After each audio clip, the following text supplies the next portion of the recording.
Next thing, I want to start working on these bolts. I'm not going to lie, this one down here in this corner here is probably the most difficult one to get to. So we're going to start with it. It is going to test your patience a little bit. These nuts are actually in pretty good condition. Typically they're really badly rusted. And we've got a bit of progress with this one, which is a good thing.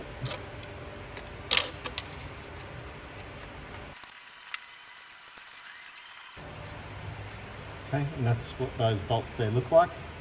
So that was the worst one to get out. The others should come out fairly easily. So I'm just using a bit of a setup like this. I've got a 10mm socket. I can feel the bolt with my finger under there, line that up, and I'm going to zip it out with an impact.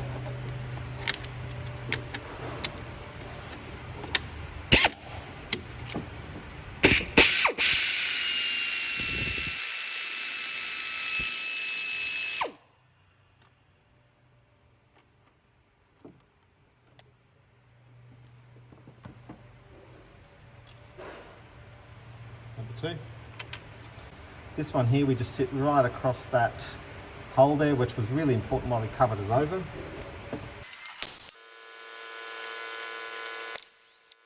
Now the ones on the bottom are done, we'll do the ones on the top.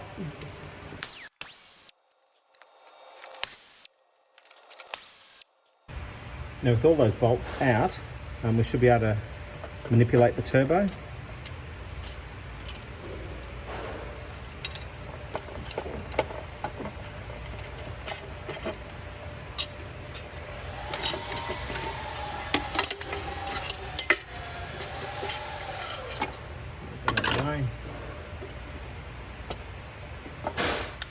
And as always, I just forgot one bolt. There's a bolt here that just secures this pipe in place.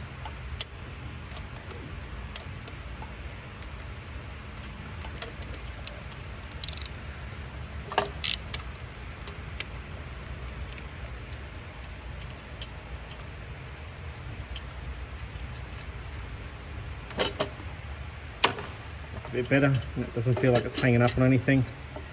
And we can just get this turbo out. So now the turbo is out of the way, we can actually see our oil cooler here. So we just want to remove now this whole assembly here, and then we're going to replace the seals in. So we'll start just with this clamp that's here.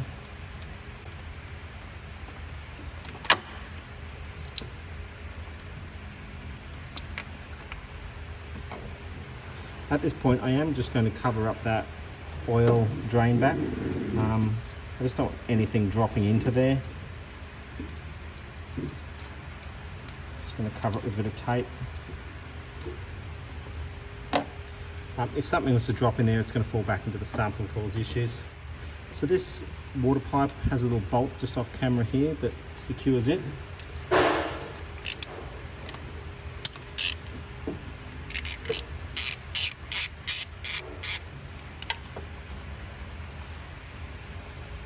With that little bolt removed, you can now wiggle this out of the way and pull it this way while you're wiggling it.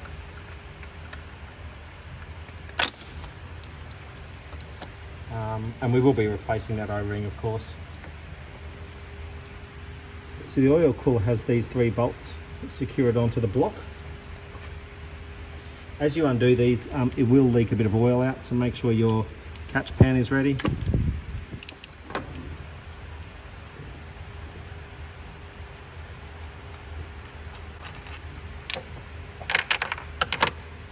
With those 3 bolts out, just give this a little bit of a wiggle. Just pull it out. And get it up and out of the way without dripping too much oil.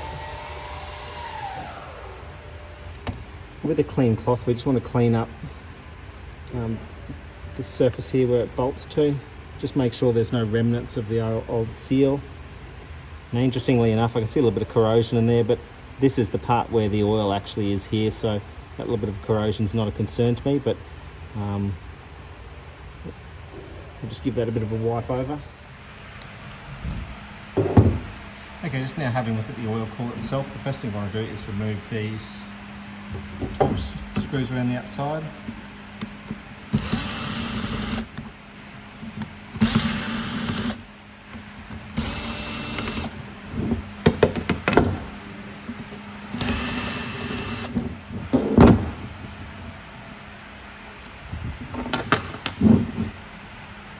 Then you can pop this section off.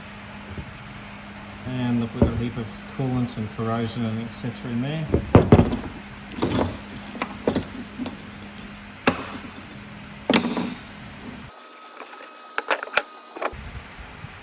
Just looking at that in there, it looks like at some point someone's put some coolant stock leak in there.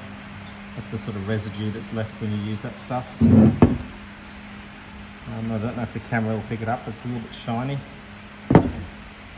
Just so I can fully clean this part up, I'm also going to take the oil filter out. It's been a little bit easier before I pulled it out, but oh well.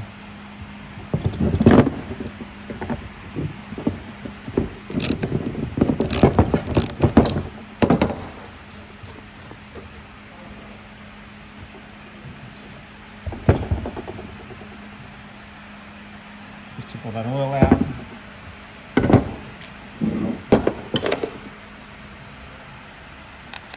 Turf the old filter. So I'm just going to peel away the old seals, and feeling these, they're really quite hard and brittle.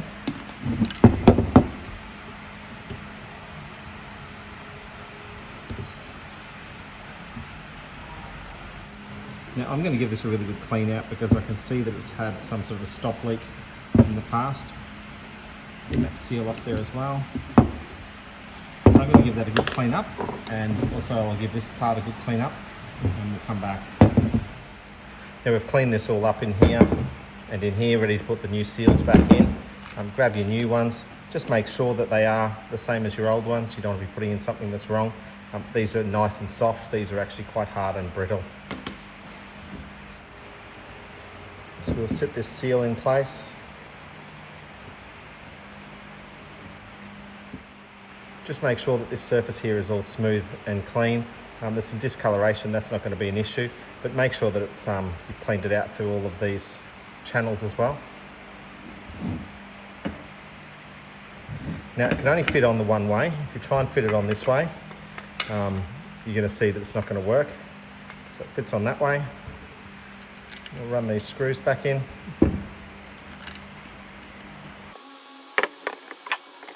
Just want to nip them all up first, and then I'll go around and tighten them up nice and firm.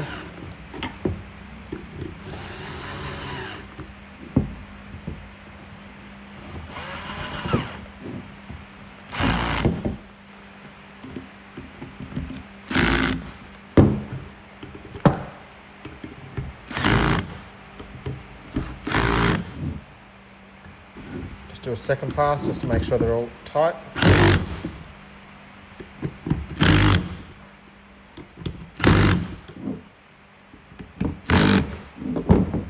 Now with a little pick, I'm just going to get this seal out of the way. Just make sure there's no debris or anything in that groove.